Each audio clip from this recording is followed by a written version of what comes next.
to start. Please, sir. Yes, thank you, Khan sir, for this introduction, and it is really an honor for all of us to have this platform, because it has been discussed over a period of time and again.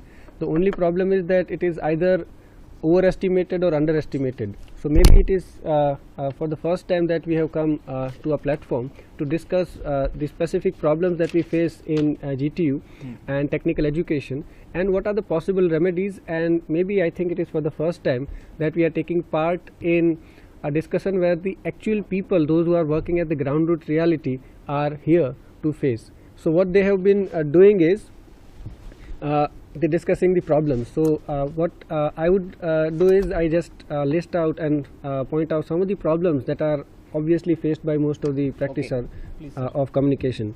Now, very first obvious problem is that the majority of students, those who get admission in engineering colleges, are from vernacular background, and as we all know that degree at least is in English medium course, and as a result they have this shift from Gujarati medium to English medium, and they found it kind of uneasy, and that's why you must have noticed that many of the students get ATKT or say backlog, at least in CS, physics and maths. And because of this, GTU has also launched a very good and say initiative called Bridge Course that is working at its own, but still language has its own problem.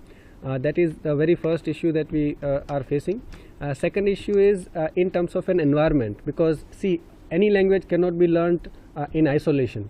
It is always contextual, and here the context is somehow missing, because a number of CS faculties may be 1 or 2, but as compared to the technical faculty, and the contact hour that the students have is not up to say the extent that is required for a language acquisition. So that is another problem in terms of an environment that is needed, which also can be pointed out, where the students are exposed to CS for the first semester, and then throughout their engineering they are not directly exposed to language acquisition or language say learning, and it is only at the last semester, 7th or 8th, that they again become conscious of language because of placement and other issues, wherein they are expected to speak their technical knowledge into say a language which they are not very comfortable with.